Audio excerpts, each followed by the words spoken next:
The broadcast is now starting. All attendees are in listen-only mode. Welcome everybody, Don Giannatti, Lighting Essentials, and today we're going to talk with photographer Eric Muetterties up in the Bay Area, East Bay Area. What's the town you're in there, Eric? I'm actually in Dublin. Dublin. So I'm about 40 minutes outside of San Francisco. And you work with clients in San Francisco and in the East Bay Area too, right? All over the East Bay and as far away as Phoenix. There you go. I know where Phoenix is. Matter of fact, the Phoenix client is coming up this next week for a couple days. Great. Tell us about your studio a little bit. Well, the studio, let's see, this fall September will be 4 years since I opened the studio, which took me, and my background is construction, but I spent 5 weeks redoing 1,000 square foot space to make it studioized, and that's coming up on 4 years now. Yeah, and I've known you for what, 6 years? Since November. Let's see, we met in 2010. All right. So November 2010. All right. That So was that was back, about a year before you got the studio going, I think. Actually, it was 4 months before. Oh, well. So you and I went to the workshop back in North Carolina, which is a long story in and of itself. I won't bore people with that, but and at the workshop I talked to you about, I said I was thinking of making a jump from my job, and I thought it was coming soon, and I really wanted to look at, getting into photography. I'd been doing some weddings and stuff like that, but I really was totally clueless, to be honest with you. I mean, I really knew almost nothing about light or lighting before I took your workshop, and so that was November 2010. I got laid off the end of March 2011, and after the workshop I had called you and talked to you and said, hey, about this commercial photography thing, what would some assignments be? What would I expect to get, people to ask me to do? Because I really had no clue. And I said, why don't you make, a couple fake assignments for me, and then I'll shoot them, and then you tell me how I did. And so you gave me a list, which I never got to because that was right before the holidays, and then after the holidays you started Project 52. Oh, that's right. And I was like, oh my goodness, look at this. This is like tailor-made for me. This is what I want to do. And so very early on, I think it was after I got laid off, I decided I'm going to do photography. I'm just going to do it. I'm not going to think about it. I'm just going to do it. And I can remember everyone going, oh my gosh, really? Because we'd have those the chats where you would review our work every week, and it was just one of those things. I remember everyone going, oh my gosh, you're really going to do this? And I go, yep, I'm going to do it. So, well, there's when you do decide to do anything in your life, you will not find any shortage of people who think you're crazy for doing anything. So I have people that still think I'm crazy, but they don't know how much money I'm making now. So well, the truth of it is, I remember at an ASMP meeting, there was a photographer there, really well-known photographer, and I can't remember who it was, Jimmy Williams maybe, someone like that. This is, multi-million-dollar photographer, and his father was still asking when he's going to get a real job. So yeah. So it's just how it goes. Well, Eric. Well, it hasn't been easy. It has not been easy. No, yeah. No, it's not. What I always say is, it's becoming a commercial photographer is probably the hardest thing you'll ever do. I Um, would agree. yeah, Yeah. I mean, there are difficult things all around, but everything that you want to do as a person, as a career, the harder it is, the more rewarding it is.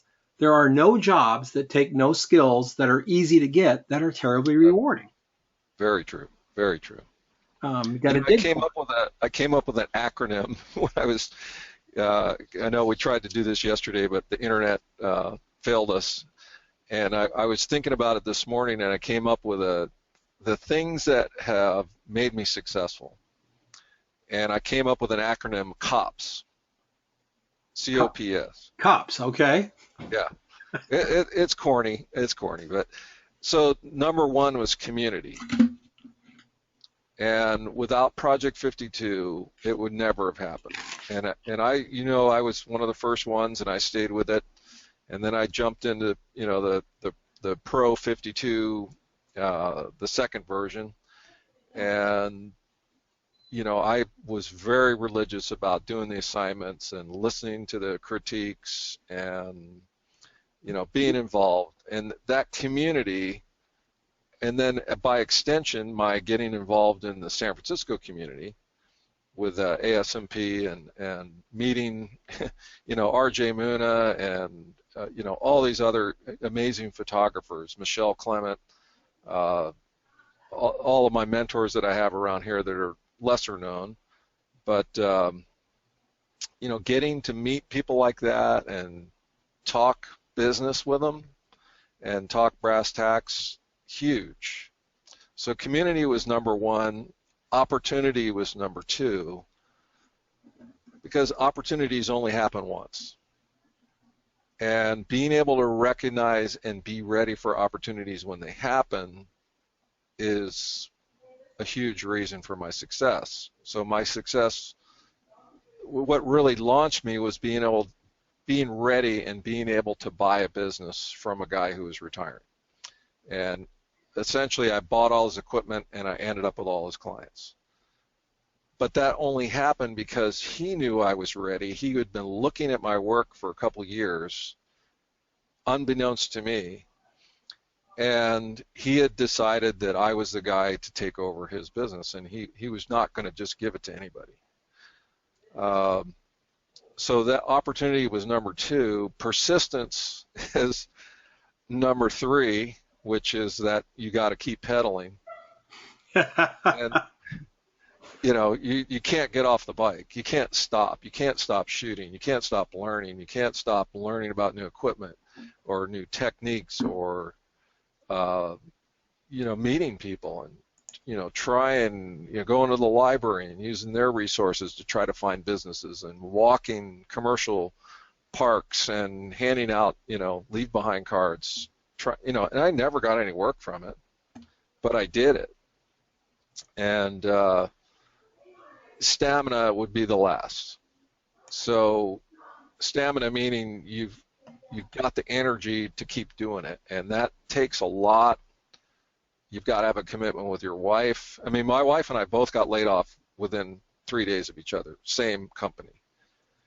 And for her, she'd never done a business, so I had to do a lot of hand-holding there to get her to realize this can be done, and it's worth it at the end. We'll spend a lot of money and we'll go through our savings, but it can be done, and I know I can do it. And that was, part of it was, I think it was something you said to me once at that workshop. You looked at a shot that I had, and you go, "That's iconic." And it was a shot that I'd come up with on my own, and you had sent us off in pairs. I think it was Mr. Bowles who was with me. And we still stay in contact on Facebook. But you sent us off to do an assignment, and here's the idea, and it's I think it was a hometown girl makes good. Right. And I remember you saying that was because I had this vision in my mind, and I put it together. I go, this is the shot. This is where I want to shoot it, and I did it, and you liked it, and it was something clicked for me. I go, I can do this. I can do shots that, And I had no idea that my work would go into still life work, and that's where I would make the majority of my money, which is what I'm doing now. But it You was that, started more with people, yeah, um, but I remember you always did really well on the assignments and the still life stuff. Um, I remember encouraging you, saying, do more of this. This is good stuff. and that's, I it's funny. I was asked to speak at a local community college, and which was an experience in and of itself. And we won't get into the educational system and the state of students that are coming up now, but oh, I was blown away. I was totally blown away. But in the process, they asked. Originally, I wasn't going to talk about my work. I was going to talk to them about, what they wanted to do. And a lot of them didn't really know, so I started sharing my work. And I said, like this one image on my site of this girl, it's a model. She's one of the first models I ever shot, and I've worked with her, I think, 4 times now over the years. I found her on Model Mayhem. She's Russian. She's an actress. She's in LA. She's gotten some jobs, and what the image means to me is it's what we did, and what we created. And it's more the backstory to it of why it's so important to me. But like I told these students, if I never made money off of shooting that shot, it wouldn't matter. And I probably never will, and I may never get hired to do a shot like that. But it doesn't matter because it's what it means to me, and I love doing it. And everything came together in that day for me of what I saw with what I had to, deal with that day. Mm-hmm. And she was late to the shoot. She had, she knew she wanted to wear certain things. She had her 2-year-old son and her husband with her, and her 2-year-old was being a pain. But I worked through all those things on that day, and it was an overcast day, found the place to shoot her and shot that shot. And like I told them, it doesn't matter if I never get a job shooting something like that. I love what I do. It's such an authentic shot. I imagine that you have it on the front page of your website, so obviously it's well received by your clients, even though, and this is something Eric will attest to, you can have, in commercial photography, they demand a really creative portfolio. The stuff they give you to shoot sometimes doesn't really match that level of creativity, should we say? Yeah, I could give you some examples here. And that would be, let's see here. Yeah, I've cleaned this up a little bit. Well, a light bulb, how, and to me, this one was creative. And that was we actually shot that for Amazon. It was laying down. It had to be shot a certain way, and we shot the packages. And I took the final shot and stood it up like this and put the background behind it, because it was just shot dropped out like one of these. And but these are, this light right here is not a terribly creative thing to do, but there's a lot to lighting that. I was going to say, it may not be creative. The final image may not be creative, but that doesn't mean it was easy. No. And it was not easy. Neither was this one. And it was some of the reasons I show these is because the clients that are coming to me that have these products, they need to know that I can shoot it the way they want to see it. Right. And they have very specific. This is actually a filter that goes in that gets deployed out of a catheter into your bloodstream. It's kind of an interesting one. A lot of them are. I've got some other pictures of them, but different ones. But this one actually these are knotted, hand knotted, and this is a filter that goes in one of your arteries. And one of those helped save my life. So yeah. That's pretty cool. I ought to have you make me a print so I can put it on the wall. But but people need to understand how small that is. Yeah, I have sets that are the smallest thing, which I can't show you yet. Uh, but the smallest set that I've had this year was 1.5 inches across. That's probably the length from the end of this to one of these markers.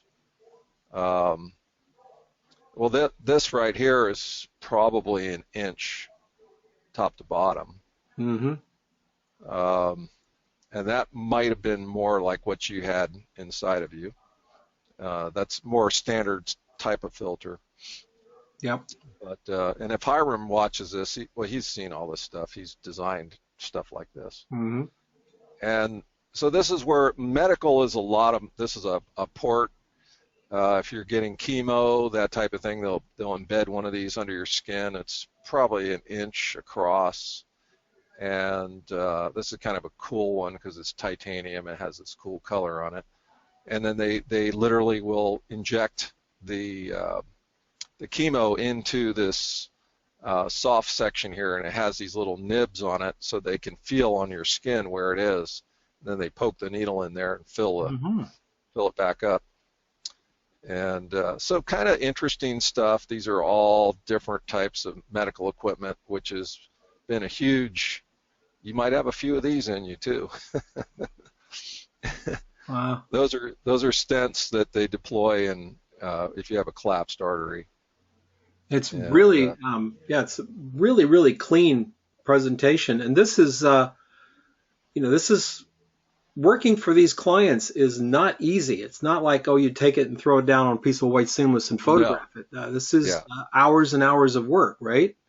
Yeah, and even these, the end of this, I think this deploys some of these things. I don't even know what they do exactly. I shoot them and but they come in and they go, hey, I need to see the edge of this plastic. I want this highlight on here, but I don't want it to go to white on the edge. So it's very technical. Mm-hmm. And they want it to look better than it really is. So they don't want it to look cheap. They want it to look expensive. There's nothing cheap in this. All this stuff is extremely expensive. There's a lot of it's one-time use. We shoot stuff that comes in here that's extremely expensive. Here's a balloon. I'm sure you had one of these in you. And for a while, keeping that. Yeah. Once they clear the artery. Right. Was it an artery or no? It was Once they cleared the artery, they went back in with one of those and opened it up as best they could. I shoot a ton of the. This looks simple. Yeah. But one of the reasons I show this with the clouds behind it is I have a technique that's kind of proprietary that transparency can be adjusted so that you can see what is in the background. Mm-hmm. So that the actual file, that whole the whole balloon it's dropped out from the background. So you could put that on anything and you can adjust how much you can see through that. And so clients love it. They can put it into what they call a live shot, and you could actually see through it. And but that has to be all rigged up. We probably put a stylet in the end here to hold it, but it all has to be rigged up in the air. And we do a lot of what they call beauty shots, where you literally have something that wants to go straight and you're curving it into a curve and holding it with the guitar wire and fishing line and trying to rig it all up and then have it not move while you shoot. Doing the not kind only of the shot. Doing this kind of commercial photography, it's always interesting. This is part of what I did. I didn't get this extensive into medical, but we did a lot of product for small manufacturing. And, it's not photography like a lot of people think. It's 4 hours of preparation, and the photography takes about a minute and a half. Yeah. It's the setup that takes the time This, and this and setup is, and that's where my construction background sounds kind of silly, but I can, I know how to set these things up, and I'm very clever at coming up with ways to, like this catheter. It doesn't just sit there like that. no, no. And in fact, it doesn't even want to stay with the numbers up. So, it has a mind of its own, and I'm good at figuring it out, or that this was probably stuck down on double stick tape and shot, on top of glass and then dropped out from the background. Same with these shots. This wand, which is actually used, they drill a hole in your head and shove that in there and destroy clots with it, and then vacuum it out. But this whole thing is all set up on glass, and then the wand is propped up in the air, and pretty involved. And I have some stuff, like I said, I shot a 1 millimeter by 1 centimeter coil recently, and hopefully I should be able to show it by summertime. That's the other thing I was thinking about. One of the things with dealing with clients like this is it's one thing to be able to joke around with them, and you feel that out as you get a new client and you've been around them a lot. You know what's funny to them and what's not, and how much you can talk, but it's business. They're spending good money with you. You got to be all business. And not that things aren't fun, and I have Spotify going, and I have, I might have a Motown station on, or, I'm careful with what music I listen to, but there's always music in the background, so they're not bored while they're sitting for a half hour waiting for you to set up a shot. But it's knowing how to be businesslike and professional. So I never show them that I don't know what I'm doing. Even Never. when you don't. Because yeah, I've been doing this business for a long time, and I can tell you there are times when we kind of stand there smiling at the client, and on the inside yes. we're thinking, what? Yep. Um, But my love is still working with people, and most of my work when I get paid for shooting people is corporate, and it's pretty plain Jane. I'm not even sure. I might have one picture up. I'll see if I can pull it up. But most of my work with people is with people that I've met or know, like Augusta, Hiram's daughter Izzy, which we're gonna probably do some more shooting soon. And let's see if I don't think I have it up. Here's the shot that you commented on at the workshop, and I take it out occasionally, and it comes back in, and it's more for me to realize where I came from, and always have that root. This was done for two things. One, it's a graphic designer that I know who was extremely awkward in front of the camera, but I got her to do it.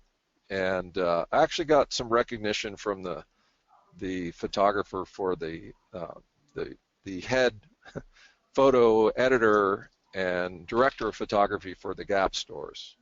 So that was kind of cool. Cool. Which I may eventually try to do some shooting for them. It doesn't pay very much to be a staff photographer, but it would be a great experience. And for some reason this isn't going to loading super. Here's this kind of stuff that I do corporate. So this is for Agilent Technology, or actually Keysight Technologies now, which is a spinoff for Agilent. Mm-hmm. And it's done. You have to set up there at their place. You have to do the lighting per the style that they want, because they're getting photographers to do it from all around the world, because they have people in India and everywhere. And it has to match their look. But that's the kind of stuff you know, I've gotten paid to do stuff like that. Most of it's headshots, but it's fun to, you know, have to go set up and put a white set up in a conference room somewhere at a, and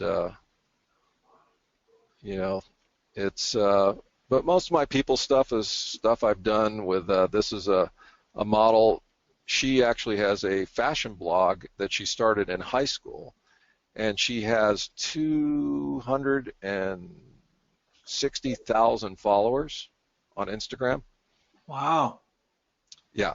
And so she's turned it into a business, and she actually gets paid, you know. This started as an idea called, I was calling it Emily's Closet, which they have a whole, her house, they have a whole room plus that's dedicated to her closet because she gets so many clothes. And so we did this kind of as a tongue-in-cheek thing about her closet. You know, that was part of that shoot. And that's her personality too. So, and then you know her, you probably recognize her, and yeah, there's Brianna, Yeah. down in Santa Cruz. But you know, again, the whole thing for me, and I've had this year has been a real turning point. So now we're talking 4 solid years of trying to do this. And you know, 2 years ago when I was 2 years ago January, my wife and I got up one morning, and I had taken money out of my 401k to pay the rent that month, and we sat on the edge of the bed and said, you know, I thought this was a thing to do, but it's just not happening. I think I'm going to have to call up some attorneys and go back to doing some consulting as a construction expert. And I came to the studio and I said, well, keep the studio, but I got to work. I got to have money coming in. And so I made a pot of coffee, and I was going to start calling people, and then I got the call from the photographer's wife about buying their equipment. And it almost went away as an opportunity. I came very close to going, you know what, I don't have $78,000, which I didn't. And something clicked in me, and I thought, because she said, you know what, Eric, we've looked at a couple other people, we keep coming back to you. And she said, what if we did part of the equipment and it was $67,000? And I said, I just don't have $67,000. And something clicked, and I go, well, what if, because the deal was going to be he would help me for 6 months, transition the clients over, and he would assist me. And I said, well, what if we flipped it around and I assisted him and you paid me an assistant rate, and every time I shoot, the money would go towards buying the equipment. And she goes, I never thought of that. She goes, let me think about it. And she called me back later that day, and she goes, our main client, the catalog client, is totally into us doing that, and would definitely go with you with the catalog, which is about probably 30 days shooting a year, maybe not quite that many, 25. And I said, let's do it. And I remember calling you, go, you know, be careful, Eric, be careful, you know, really think it through. And so my wife and I talked about it, and I go, you know what, I have nothing to lose. This is all, I'm basically earning buying the equipment from them over time and paying them 10% commission on any jobs, any clients for a couple of years. So this is the last year. Come December, for everything I've been making from those jobs, I'll be getting that 10% back in my pocket.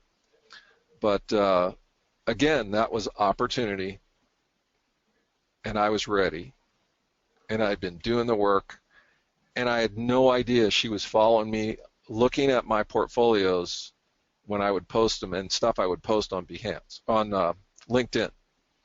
And so I had my Behance portfolio showing, and whenever I did a blog, I would put it on LinkedIn.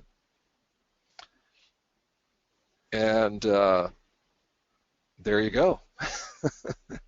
You know, no one else will have the same opportunity. There's, everybody is not going to find a guy retiring after 40 years that's going to sell him his equipment. But everyone has a different set of opportunities. Yes. Yeah. I can tell you personally know at least two other photographers that got into the business through such a side door that they just had to recognize that opportunity. Yeah. And that's what we have to do. It's one of the most important things. By the way, did you ever give me the S for cops? Stamina. Stamina. All right. Staying power. Yes. There's one thing to be persistent, but it's another thing to have the stamina and the staying power to keep at it. Have you read that Will Smith quote? I did. You posted it on Facebook, I think. Was it on Facebook or? Yeah. Where he works twice as hard as. Yeah, and he says if you and I both get on the treadmill, you will either get off the treadmill first or I'll die. Right. Because I'm never going to quit. Yep. And my God, what a great thing! I'm going to have it made and laminate it and stick it on my wall. Yep. Absolutely. And I had. So back to, I had savings. I knew I could last at least a year without really making a lot of money. And it did take me 2 years to get past that point. But this opportunity came, I took it. And now I'm getting calls from people who are just finding me and saying, hey, we have this job. And they're, when I'm working, some of my days are a poor day for me shooting, for a regular client. It's going to be, in about $1,800 range, and a good day is going to be $6,000. And I've had those days over $6,000. Yep. They're not every day, but and the reason I get them is I can do a lot of work. I'm very efficient, and I'm getting what the client needs, and they know that I know what they need,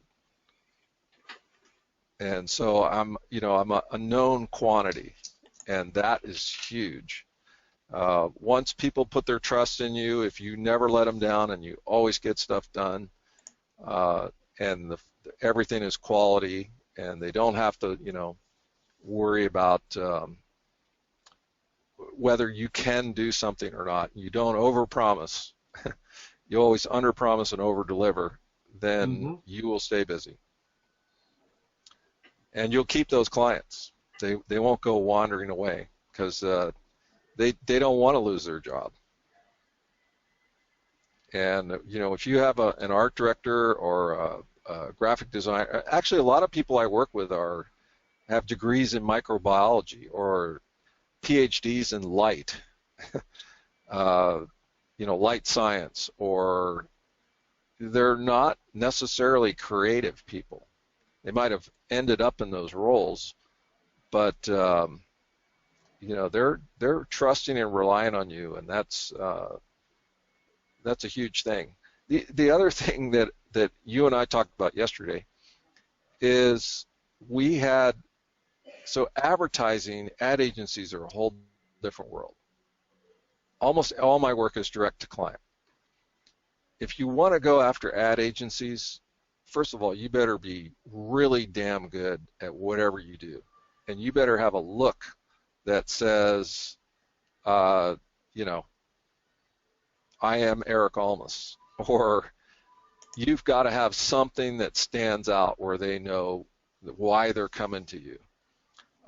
When we had an advertising panel, ASMP NorCal, we did it a couple weeks ago, and I asked them, first of all, one of the Amy Yvonne Yu, who used to be with AKQA, she was asked how long she looks at stuff or how much she looks at it. She goes, I've timed myself. I stand by the recycle bin with the promos, and she says and she goes, I'm not trying to be mean. It's just I'm busy and that's what I do. And she says, it's 4 seconds you have to get my attention. Literally 4 seconds. Or it goes in the recycle bin. And same with email. I asked them all, do any of them look at Behance? And none of them did. And like we were saying yesterday, they're problem solvers for their clients. Mm-hmm. They've got a car client. They're going to hire a car shooter who's established. I mean, you're not going to shoot for pretty much. You're not going to shoot for Porsche unless you've done a whole lot of car shooting, and it's not one shot. No one's ever going to hire you even for 10 shots. That's where the editorial comes in. That's why so many ad shooters start in the editorial. You got to get that volume of work under your belt, and the magazines, websites are the best place to get that volume of work, and then you get noticed by the ad agencies. Well, it's funny. Before I got into this, I was shooting stuff for myself, and long story short, I don't know if maybe I can bring this over so you can see it I don't see why not. So this is Diablo magazine, and it's Ride 'em Cowgirl is this article. It's really cool to look at. It was, I know her from a very good friend of mine, and she battled leukemia, and when I had first met her, she found out the week after I met her that she had leukemia. And so I used to go out, and she's I believe she has national wins as a team roper. And so I went out and shot her while she was roping, and then she found out she had leukemia. And I used to go out and shoot ropings and just post the photos for her because she loved it so much, and she couldn't do it. She couldn't even be around the farm.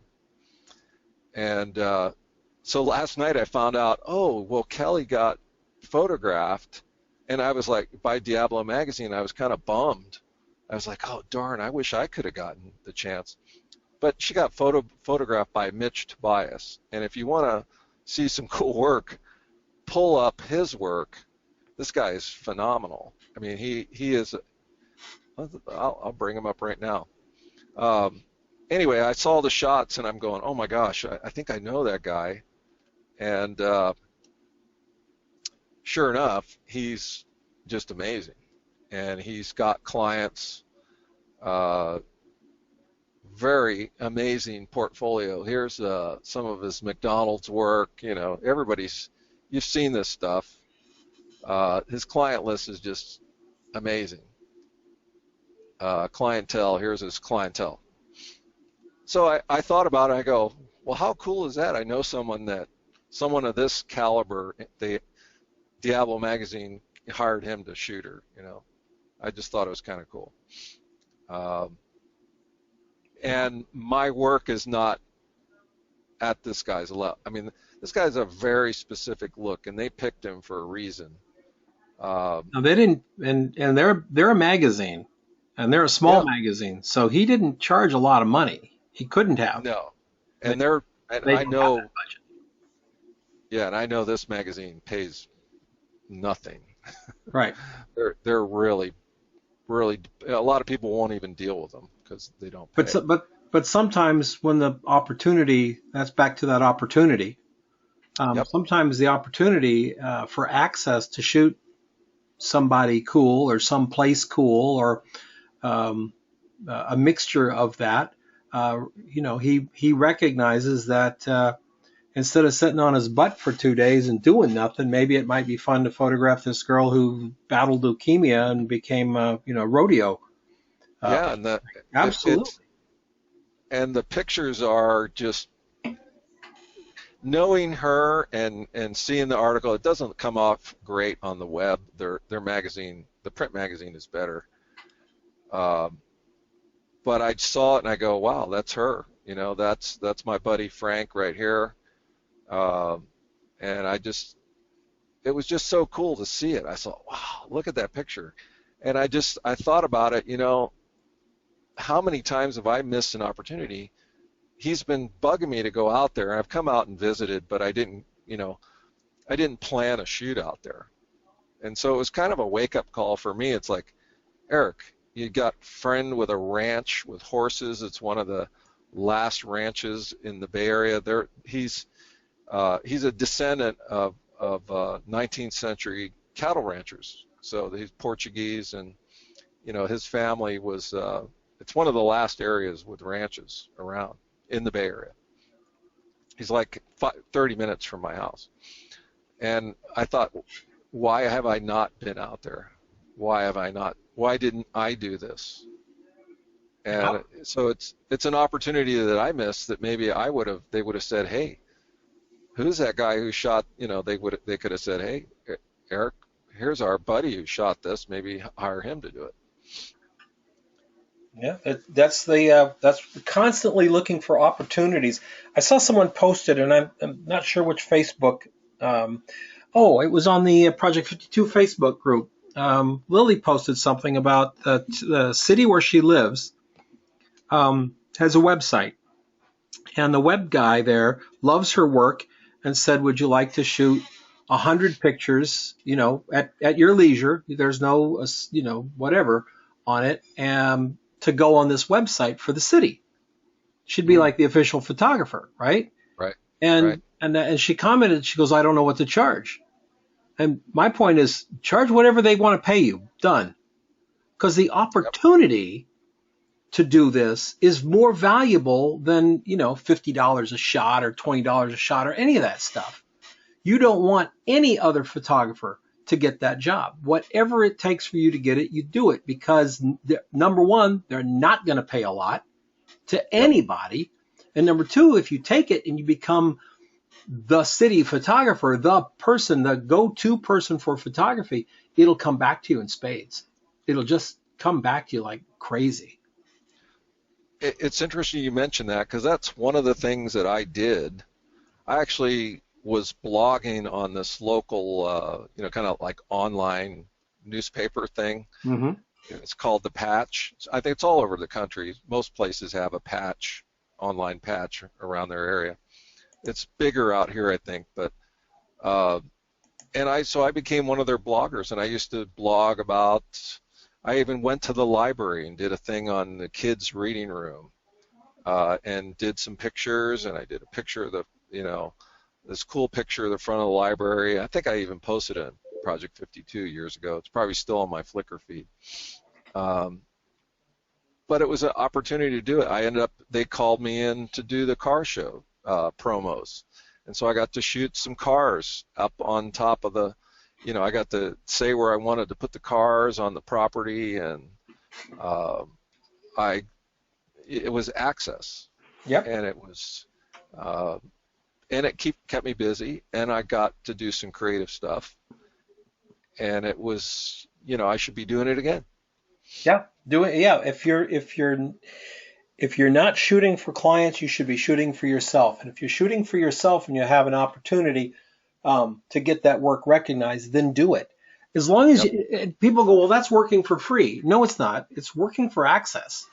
And access is more valuable than free. If you understand this business, you understand that it's more valuable than the piddling amount of money that they're going to pay you. I did a job for it's called Zero Waste Energy. They do, and I make, for what I'm doing, not that much, maybe $150 an hour. It sounds like a lot. It's not a lot when you go out and you're there 2 hours and you spend 2 hours processing the photos and hassling with them, because it's just not a big thing. But it got me into doing the whole construction of this facility over a period of a year, and I got to go.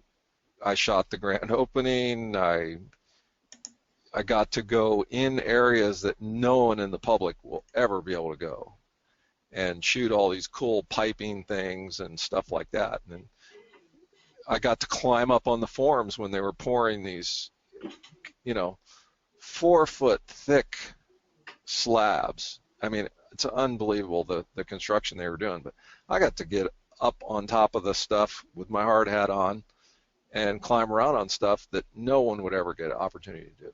Mm-hmm. And you take it. I got same thing when I was in Texas a couple months ago. Yeah, I remember that. The job allowed me to get up on a they're drilling.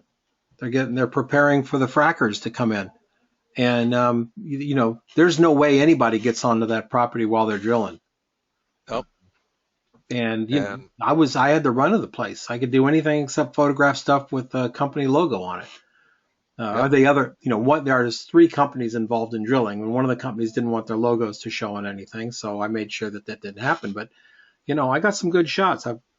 To this day, I wish that the weather had cooperated, because it was snowing and so dark that exposure was a joke. But you use those opportunities whenever you can get them. And if you can't get them, maybe a magazine can provide them.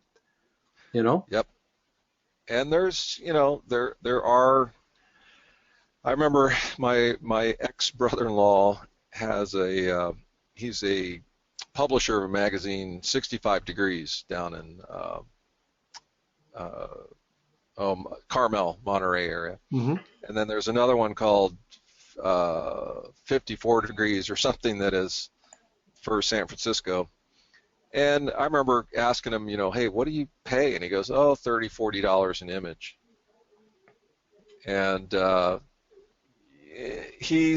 I've showed you that magazine before. Mm-hmm. It's a landscape format instead of a portrait.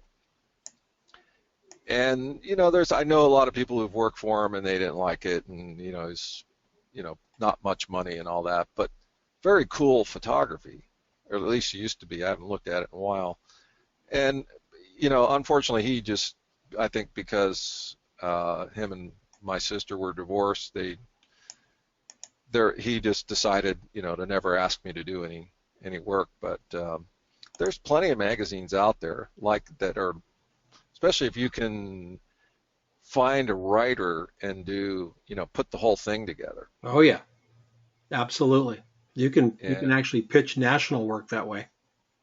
Yeah, and put something cool together. I'm looking at this thing that Kelly did.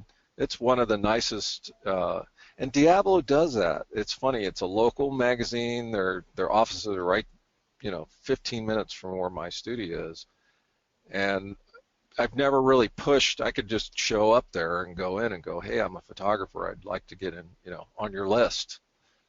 A lot of people look at that magazine. It's got a lot of distribution in this area, and there's a lot of very wealthy people that have businesses that live where this magazine is distributed. So, and let me tell you something, even if you didn't make a nickel off of it, even if you did, you'd still end up with a photograph of, the local hot chef, or, a shot like this, which would go a long ways in your portfolio. Yeah. I mean, how cool is that cover? I mean, it's very nicely done. It's very nicely done. He got, and so it comes down to, and this last month I've been so busy I could barely, keep up. When I get off this, I'm going to retouch about close to 60 images that we shot earlier in the week.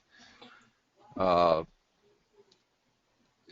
I'm ready for a little slack time. Next week I'm shooting 4 days, so it's not going to happen next week, but it will happen, and when it does happen, I will be ready with ideas before then of what I'm going to do with my free time and how I'm going to leverage that free time and get another shoot going. Or I've got a couple models, one gal who is a photographer, and I wanted to shoot with her. I found her on Model Mayhem, and she used to shoot a lot. She's really well known for doing these selfies that she does that are really kind of cool. And I never understood why originally we were going to do a shoot, and then she canceled it and says, no, I can't do it. And I thought, well, maybe she just thought I don't know this guy or whatever, but it turned out she had breast cancer and went through a whole thing. And then another friend of mine, Christian Peacock, who's a very well-known San Francisco photographer, did a whole series with her and went to Europe with her and shot with her. And she's really cool look, even though she's 60 years old now. So I've been talking to her and go, I still want to do something. And so now she knows me and knows me through someone else, and she says, yeah, I'm up for it. I'm down with it. I've looked at your stuff. I like your sensibility, and I know it'll be cool. So that's, one project in the works. Excellent. With my product work, I keep thinking, okay, I'm shooting with a 22 megapixel medium format back. Maybe it's time to step up to a 40 megapixel. And so I'm planning ahead. I'm thinking, what do I need next year, to stay sharp with the clients? Do I need an 80 megapixel, $40,000 back? Probably not. But I could probably pick up, for 7,000, I could probably pick up, like a P45, and that's almost twice the resolution of what I have now. So, that's the kind of things that you just keep thinking of. It's not all just glamour and shooting and creative, and there's definitely a business end to it. Oh, absolutely. Absolutely. Your approach has been right on. You've made some wonderful decisions and choices as you've moved through, and it's great. I'm just really proud of you. I mean, I remember riding back in the airplane. Yep. On Southwest, and you and I ended up on the same plane because you had to change planes here in Phoenix, and we chatted the whole way. And I knew then that you had the insides to do it. And I thought, the photography is there. It's, he's new at it, but it'll come. And it did. And you're just, it's just really great to know you and call you a friend, my friend. So. Well, likewise. There is no doubt in my mind whatsoever that I would not be where I am today if it hadn't been for you and 52 and, going to that workshop, which, I was thinking I had the vacation time I needed to use up, and I knew the job was coming to an end, and my wife said, go do it, and that all worked out real well, didn't it? It's all worked out, and it's been one heck of a ride, and it's still a great ride. It's like I keep meeting. I can't emphasize the first part of the COPS: community, opportunity, persistence, and stamina or staying power. But community is so important. Project 52 was a group that were encouraging each other. You got to seek out other photographers that are out there, and they're creative people. They're not just competitors wanting to cut your throat. Yeah. They want to hang out with other creative people. They want to go out for a drink, and maybe they're not going to, there's not that many secrets out there. Even my transparency masking thing, people did that.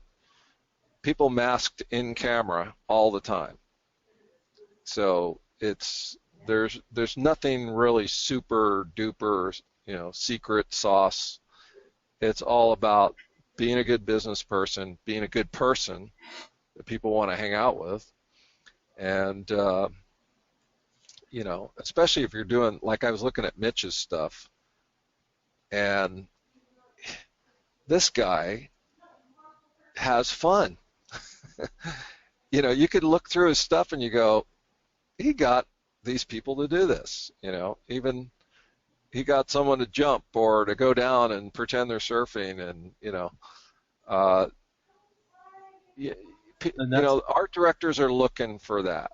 Yep. They want to know what you're going to get out of, and this may, getting people to do this may never be me, and that's okay. I do what I do because I love what I do, and I'm not trying to be anyone else. We imitate. What is it you say? Imitate to assimilate. Imitate, assimilate, innovate. Right. And it's very important for all of us to never go, oh, I want to do what R.J. Muna did.